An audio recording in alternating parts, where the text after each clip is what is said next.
just the way Sid would have liked it. A bunch of schmoozing.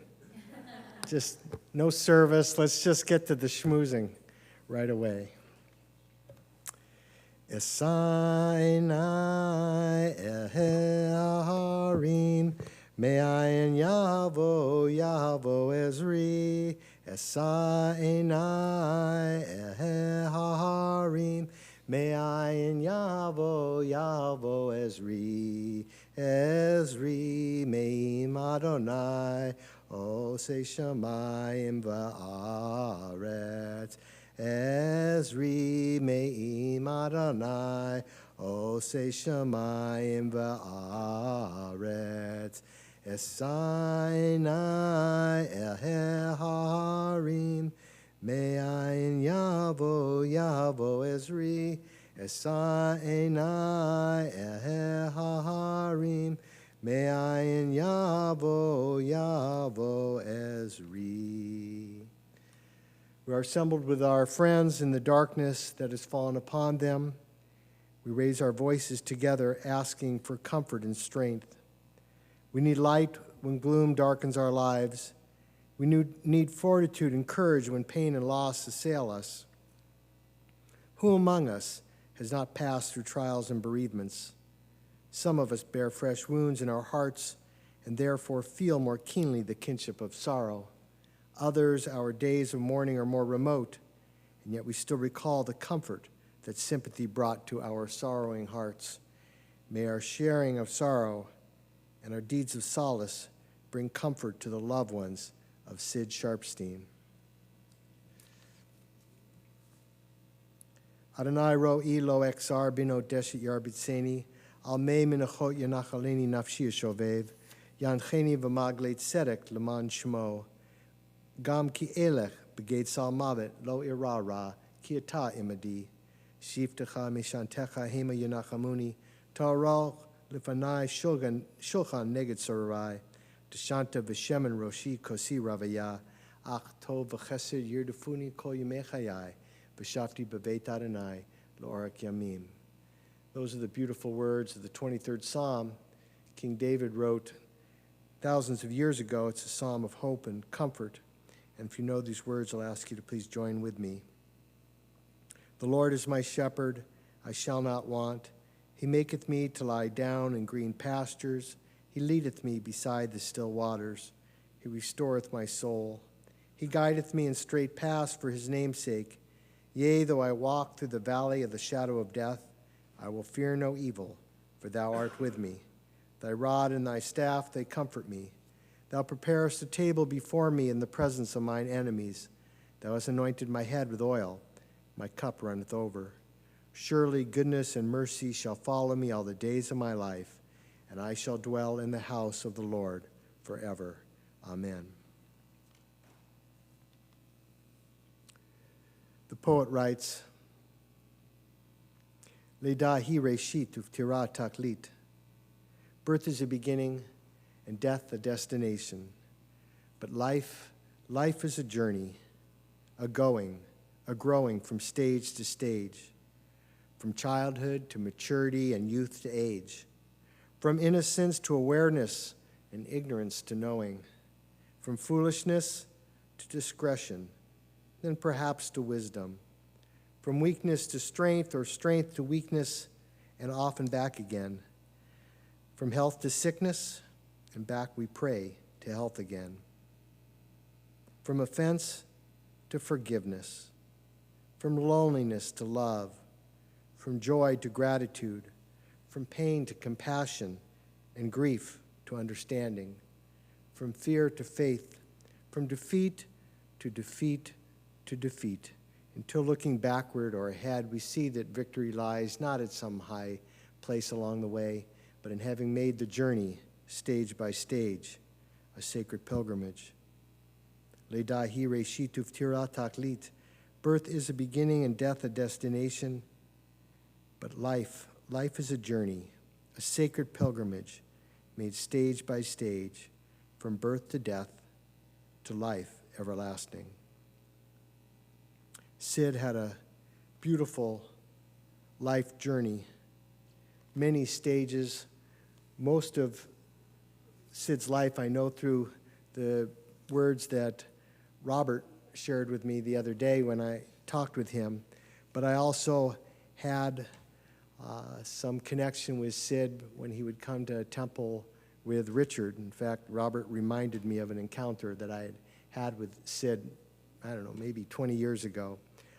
Sid loved coming to Temple Beth Shalom, not just because it was a temple, because he did like temples, but he loved to be near Richard, may he rest in peace, and count his blessings. About 15 years ago, maybe it's more, Richard called me and asked for permission to use a story for a lawsuit that he was involved in. You know, he was always looking for a good story. And I think I actually told this story at Richard's funeral.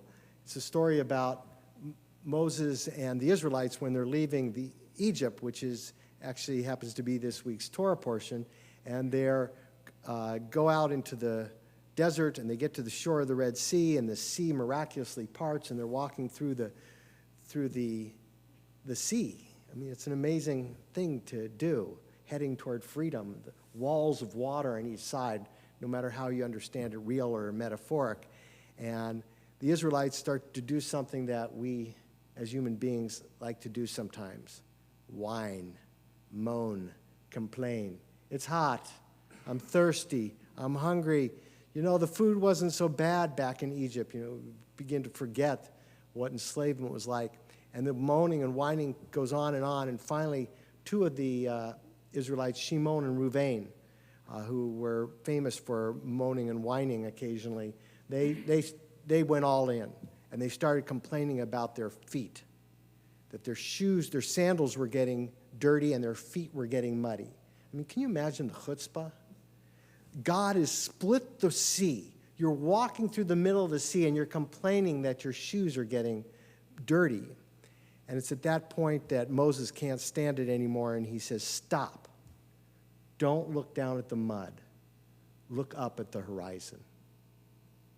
Sid was someone who always looked up at the horizon, and he had a lot of horizon to look at. He had a lot of beautiful years in his life. It wasn't a perfect life, but as Robert told me, it was perfectly his. Sid was the husband of Marilyn for 71 years together. Amazing. The father of Rob and the late Richard. Grandfather of Jessica, Katie, Michael, Rachel, and Daniel. Great-grandfather of Harper, Hudson, and Wade, and a friend to everyone, almost everyone he met. Sid was a loving father, as I said, married for over 70 years. Robert used a great word when he described Sid. He said he was a patriot. But he wasn't just a patriot for America. He was a Jewish patriot as well. He was a veteran and took his task of fighting the Nazis very seriously. Sid had great style. He was a shoe dog. Now, I know from shoe dogs because I was a shoe dog. And this was my one encounter that I remember with Sid is when he told me, I think Richard might have told me his father was a shoe dog. And I was like, I was a shoe dog? And he said, well, who did you work for? And I said I was in retail. And he says, hey, you're not really such a shoe dog because a real shoe dog is in the wholesale part of the business. And so I asked Sid if he'd ever heard of a heat stretcher. And he looked at me like, what? And he said, I invented the heat stretcher. And I said, really? I said, that's amazing. So you know what a heat stretcher is? Okay, so I learned about a heat stretcher from an old shoe dog, a guy named John Pine. And it was his first day at work. I hired him. I was managing 5 shoe stores. I was 21 years old. And I hired John Pine, who was a 50-year-old shoe dog who'd been on the road for 30 years selling shoes and decided to get off the road and came to work in my shoe store. And first customer walks in, and they picked out a pair of shoes, and they were a little tight. They were more than a little tight. They were small. And he says, well, let me put them on the heat stretcher for you.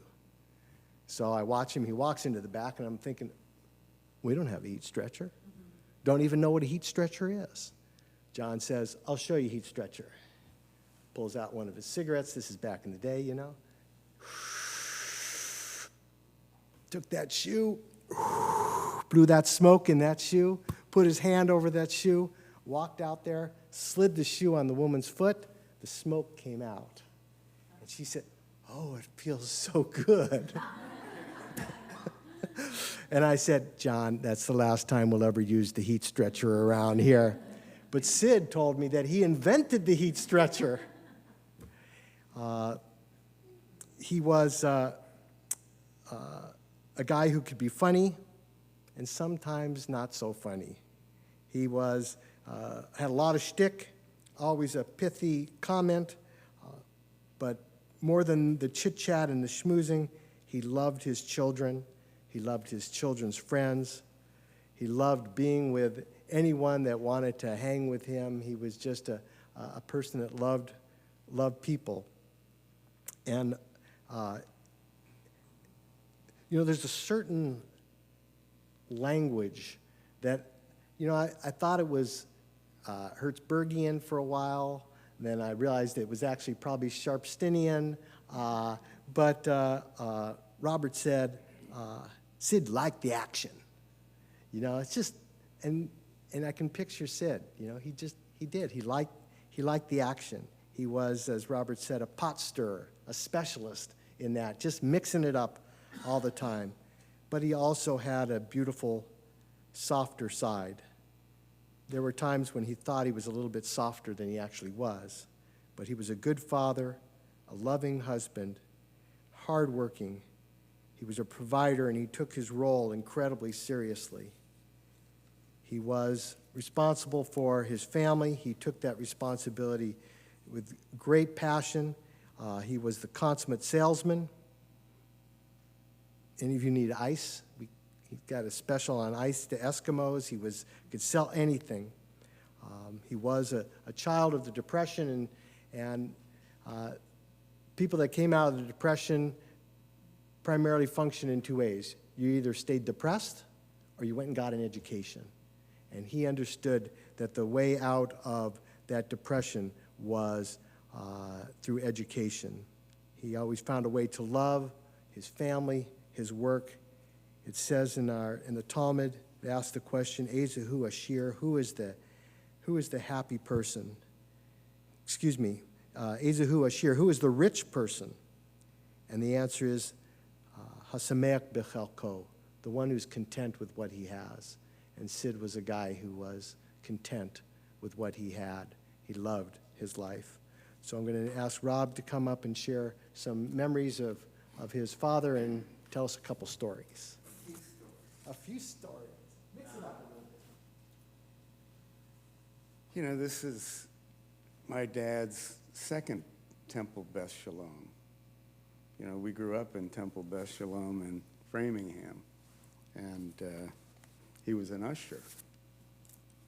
And the rabbi was so bad that everybody wanted to escape when his sermon was starting. And he was so bad that he would change when the sermon started, so people couldn't figure out exactly when to leave. But Sid used to bar the doors. But anyway, thanks for doing this. This is someplace he was comfortable with. You're right. We had a little, I guess it was a Shiva without the brachas at my house, like a celebration of life. And Daniel was in, he flew in from Germany, and Katie and her Mike came in, and so we had a nice family and friends. Sid was a character from day one, and he just he came from Russian immigrants that came when they were, I think, 13 years old. I think it was an arranged marriage, but the Sharpsteins were so secretive about everything that it was hard to know exactly. But it was one of those marriages that you'll learn to love him, kind of a thing back in the Fiddler on the Roof kind of days. And then he and his brother used to help his father. There was Papa Joe and Ethel, Nana Ethel, and used to help. He had a grocery market, and they used to go at 4:30 in the morning to pick up the meats and all of that stuff. And they had to do deliveries, and my dad was really pissed because everybody said, you don't have to tip the owner's son on the deliveries. So my dad got no tips on the deliveries. He was really upset. But he was a shoe dog eventually.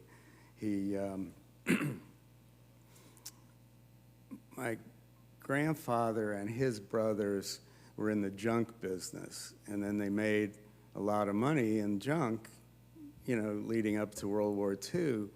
And so they had a bunch of money, and they decided to open a shoe factory in Trieste, Italy. And it's kind of the beginning, isn't that the beginning of the shoe business? And then he went retail and stuff. And, so he was a shoe dog, but he did this great thing with his career that when he started, once he got back home and he was in sales and sales management and then more, but he started with Brown Shoe Company, and they made Smart Airs and Debonaires and shoes that Mom could have. And then we grew up a little bit more, and he switched to Stride Right, kind of kids' shoes. And then we grew up a little bit more, and he switched to Dexter shoes, which makes the topsiders and all of that stuff. And then finally, when we were going to college and beyond, then we had Freeman's and French Shriners. And, so he kind of followed our lives in the shoe business. But I think I was 35 when I bought my first pair of retail shoes. And I think I see a few faces that maybe had a few special deals on shoes from Sid. And he used to tell me or ask me, that friend of yours that wears the topsiders all the time? And I'd say, no, Dad. I don't know who wore the topsiders, because he'd look at everybody's feet. Always, he'd judge you. He'd be looking at your feet. And, of course, he was pissed that when he got into the men's shoe business, the man is the last one to get the dollars from the family. And so he said, here's a guy, and he's got a beautiful Bill Blass suit or something, and he crosses his legs, and he's got worn holes or almost holes in his sole. It's like, buy a pair of shoes, He was a salesman, a consummate salesman, and his mother, Ethel, was quite a character. She stood up to him. I remember one time I was there, and he's trying to sell her something, an idea, telling his mom, oh, blah, blah, blah, blah, blah. And he was, at the time, a sales manager for Green Shoe, maybe. And she says, listen, Mr. Sales Manager, you might be a sales manager, but you can't sell me. She was a tough one. Mom, somebody had a picture of Mom in the Army, and it was a nice picture of a two-piece bathing suit, not as risque as they do nowadays, but pretty risque, I think, for that period of time. And with her sister, who was, I guess, 8 years old or something at the time. And he had it in a locker or somewhere overseas, so when Sid got home, he went looking for Marilyn. And they got together. It was like Betty Grable or whoever you put in your locker, like in the old movies. But when we got to New Orleans, you know, he started in Italy, lived in Italy for a while, and my brother was 6 months, came over. But, you know, he loved Italy. And you know the expression, all roads lead to Rome. Well, when we were in school in New Orleans, all roads led to New Orleans because, oh, I just happened to be in Dallas and come by and this and that. And he'd buy everybody dinners, you know, and, you know, he loved to feed a bunch of hungry young college boys. But we had a good time in New Orleans. But if you go way back, there was a story that I tell people about work ethic. And, you know, my dad was firm. We're going to do things a certain way. We're going to be straightforward, you know. And I'll never forget, I worked at Mr. Hamburg when I was 13, 14 years old with slicers, with fryers, changing grease. You know, you can't do that anymore. We have to protect our kids. But so it's a Saturday morning. It's freezing. I'm in bed. It's the northeast side of the house.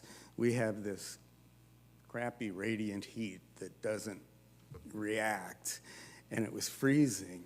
And, you know, I was near that wall that was radiating cold, and that was back, I guess down was invented, but we sure didn't have it. So I had about 20 pounds of covers on me, blankets and bedspreads and everything. When you move, you know, I would cramp. But my dad comes in the morning and gives me a shove and says, "Robbie, get up. You got to be at work in an hour," whatever the heck it is. And I turned over, rolled over, and I said, "Dad, I don't think I'm going in today. I'm going to just stay in bed." Well, that all of a sudden, those 20 pounds of blankets flew off the bed. He knocked over a lamp. I think he broke a lamp that was on our Ethan Allen little thing there. And he grabs me out of bed, throws me into the bathroom, and says, "Get ready. I'll have breakfast on the table for you." And so while I was eating breakfast, he called my manager at Mr. Hamburg, and he said, "Robbie was thinking about not coming in and not calling you today. So just let me know if he doesn't show up." I said, "Dad, I wasn't guilty of anything. I was guilty of considering not going to work."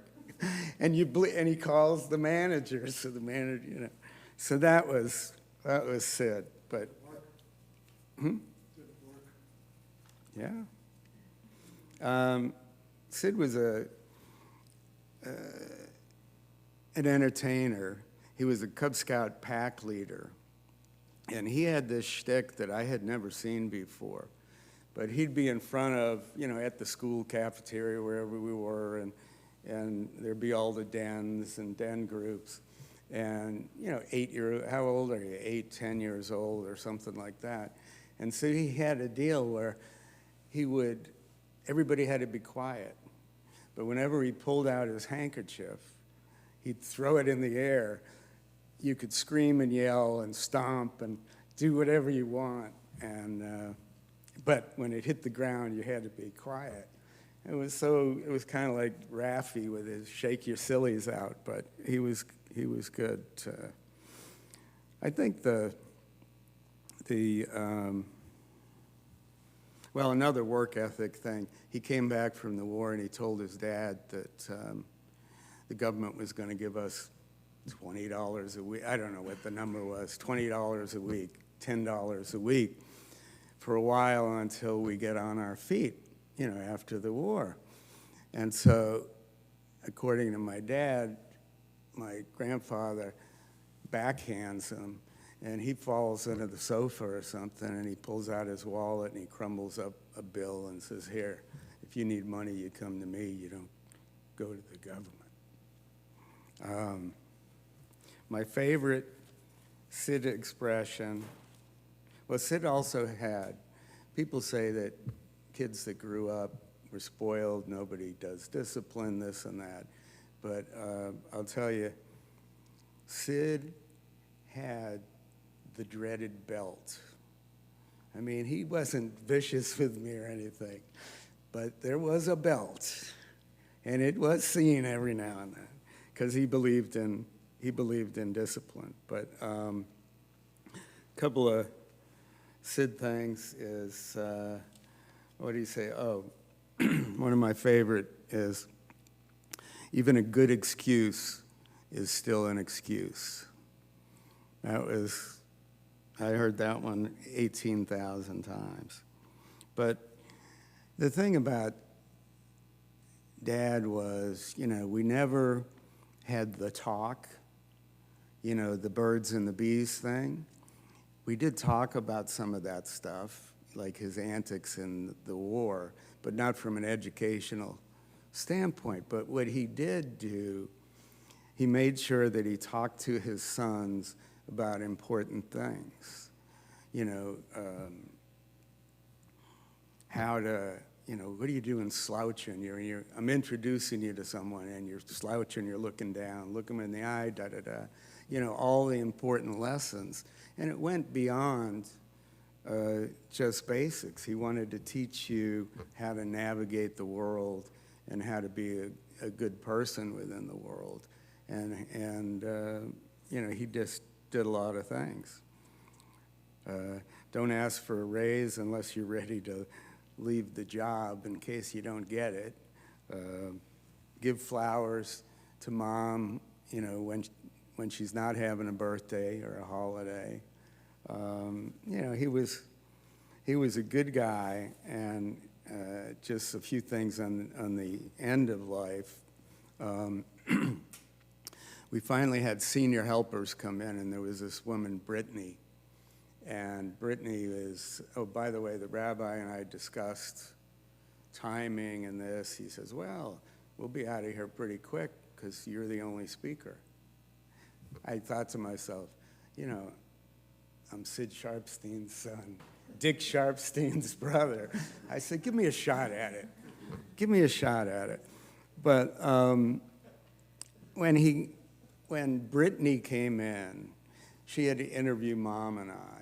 My dad was still out on I've got a back deck overlooking the lake, and there was construction sites on either side, and he would be barking at the people, what are you doing, what are you building, you're making so much noise. But Brittany was talking with us.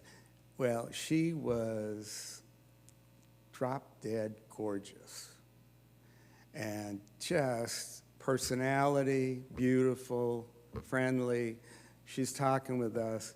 My dad, I finally said, Dad, come on in. I want to introduce you to someone. And he comes in, takes a few steps in the living room, and we're sitting around the sofa. And remember The Mask with Jim Carrey? When he put on the mask and he saw a pretty woman and the Google eyes come out? Well, my dad, or Jackie Gleason when his eyes were popping out.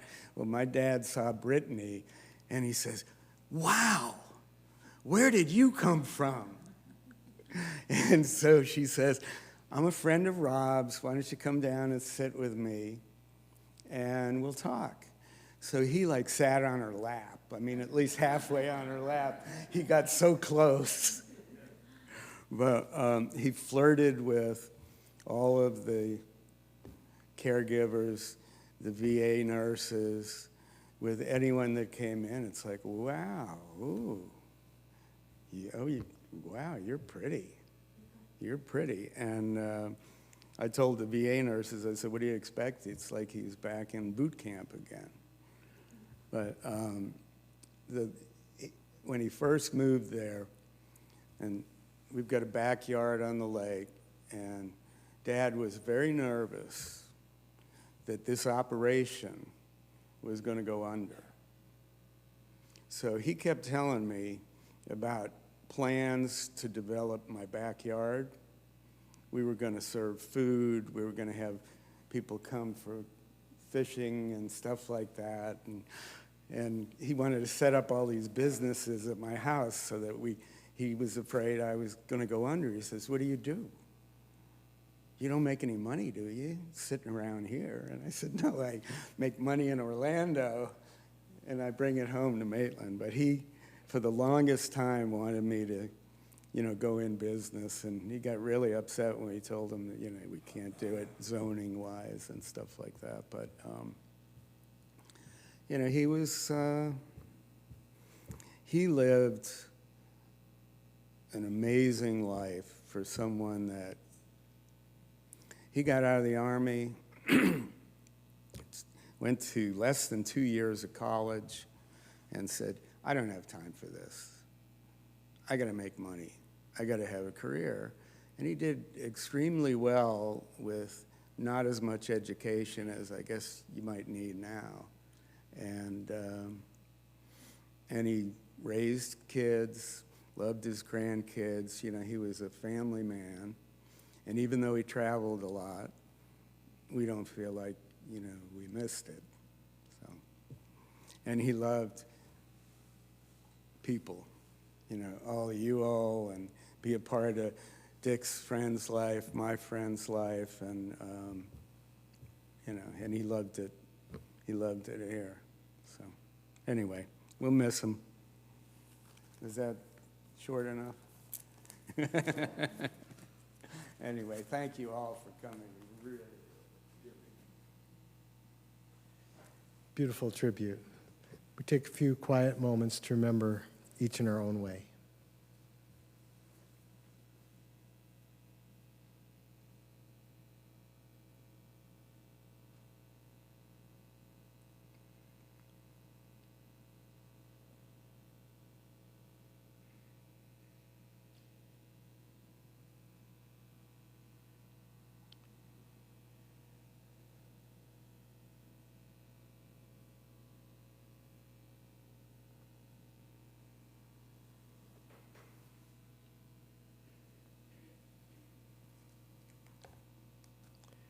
One of the great schmoozers of our temple, Rabbi Harry Jolt.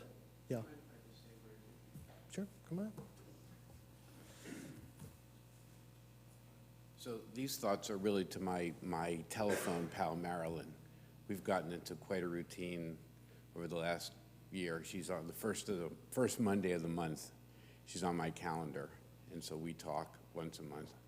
But I was thinking about Sid and sort of what he talked. My father worked in a factory and was not a schmoozer at all, but I was fortunate enough to meet George and Dick, whose fathers were among the greatest schmoozers in town. George's father, George Volz's father, is a great schmoozer. I didn't know how to schmooze, so I came to my, and then I met Sid, and I met George Volsky Sr. And there's used to a word that I didn't even know, schmai. I didn't even know what it was, but that's what he was. It was a schmeier. George Volsky became Meyer the Schmeier, Anyway, but so Sid really was a good example of sort of how to. Obviously, he taught Richard and Robbie, but he knew how to work a room, and he knew how to. I didn't know any of that because you didn't need to know that operating a lamp factory in Newark. But between George's father and Sid, they really taught me a lot. I really didn't realize how good he was until you guys moved from Chicago to Indian Springs. My parents had been, Harold, the manufacturer, had been living quietly in Indian Springs for like 10 years. So Sharpstein said, well, the Sharpsteins are moving to Indian Springs. And my father said, okay. And again, my father was, so, I said, Dad, do you see Sid Sharpstein around? Oh, yeah, blah, blah, blah. Anyway, within 10 minutes, Sid was president was he president of the club? He was president of the club, shoppy, going around, hey, like that. And I could picture him so clearly. He had a golf tan. He would wear like a golf shirt, pant, and then small socks, like this socks with topsiders, which is a very bad look. But he had that golf tan, and then right above it, you'd see the line where he saw it. And he took over the place. So, Marilyn, I wanted to thank him for that. I never got an opportunity to thank him for that, and of teaching me that I'm basically a lobbyist, is what I do now. And I'm a full-time Schmeier. And so I never really got a chance to thank him for that, but he gave us all of that ability to sort of, we obviously gave it to Richard and Robbie, but we were the beneficiaries. So I never got a chance to thank him, so I'll thank you.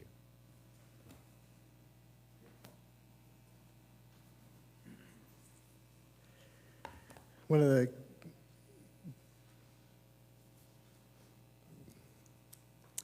of the rabbis of our temple, Rabbi Harry Jolt, used to tell one of my favorite stories about the famous artist Renoir, who, great artist, and near the end of his life, he had tremendous arthritis, such that he couldn't even hold the paintbrush. It was very, very painful for him, and his wife would tape the paintbrush to his hand, and he would kind of move his arm to paint, and his student, Matisse, also pretty good artist, would sit with his master and watch him. And one day he said, "Master, why do you continue to paint when there's so much pain?"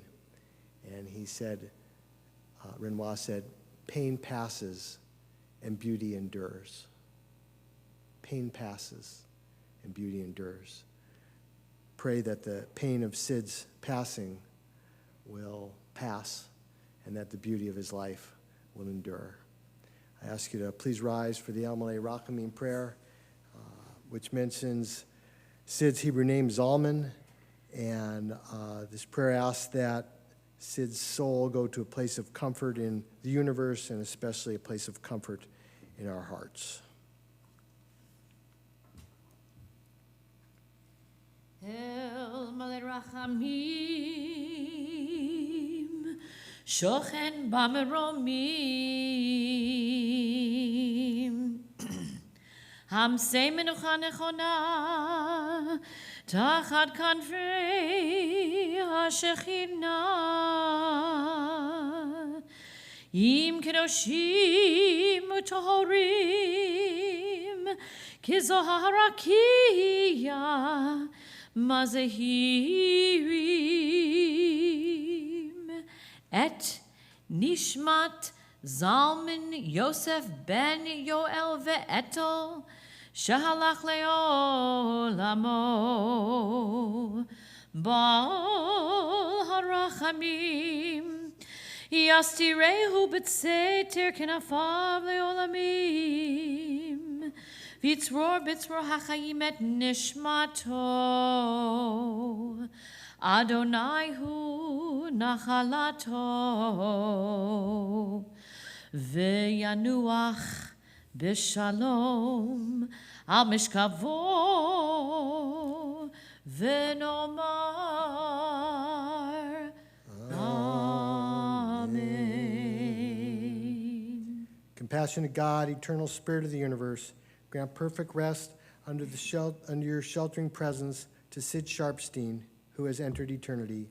O God of mercy, let him find refuge in your eternal presence in the shadow of your wings. Let his soul be bound up with the bond of everlasting life. God is his inheritance. May he rest in peace. And let us say together, Amen. The cantor is going to sing this beautiful melody called Yesh Kochavim. It's a song written by Hannah Senish. The words are actually on a plaque on the outside of the sanctuary, and it says that there are certain memories that exist with us in very powerful ways for really long times. There are stars up above, so far away we only see their light. Long, long after the star itself is gone, and so it is with people that we loved. Their memories keep shining ever brightly, though their time with us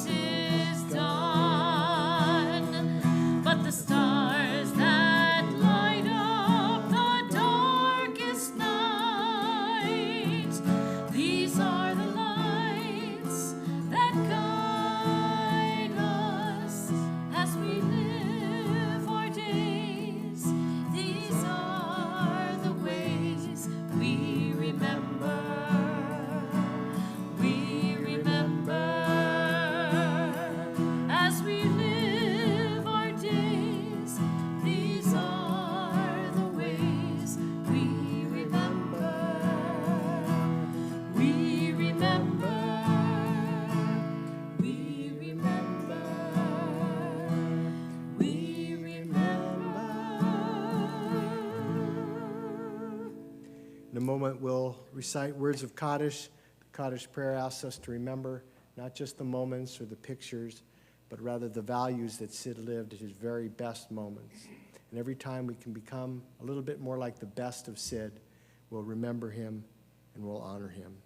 Zecher Tzadik Livracha, may his memory be a blessing to us as we recite together words of Kaddish. Yit Gadal, Yit Gadash, Shmei Rabbah, Bialma, Divrach, Herute, Biamlich Malchute, B'chaye Echon, V'yom Echon, Uv'chaye D'chol Beit Yisrael, Bagala, V'zman Kariv, V'yimru, Amen. Yehi Shmei Rabbah, Mevarach, Le'olam, Alamei Almaya, Yit Barak, V'yishtabak, V'yit Pa'ar, V'yit Romam, V'yit Naseh, V'yit Hadar, V'yit Alev, V'yit Halal, Shmei D'Kudusha B'rechu, Le'elah Min Kol Berchata V'shirata, Tushbachata V'nechamata, Damiran B'alma V'yimru, Yehi Shlama Rabba Min Shemaya, V'chayim Aleinu V'al Kol Yisrael, V'yimru, Amen. Osei Shalom B'mromav, Hu Ya'aseh Shalom, Aleinu V'al Kol Yisrael, V'yimru, Amen. May the source of peace grant peace to those of you who mourn, comfort all who are bereaved, and send healing to all who are saddened, as together we say, Amen. Al Makomo, Yavo B'Shalom, Al Makomo, Yavo B'Shalom, Al Makomo, Yavo B'Shalom. May Sid come to his eternal home in peace. May Sid come to his eternal home in peace. May Sid come to his eternal home in peace. And we say together, Amen. Amen. On behalf of the family, I want to thank everyone for being here. And did you want to provide some instructions for the? Yeah.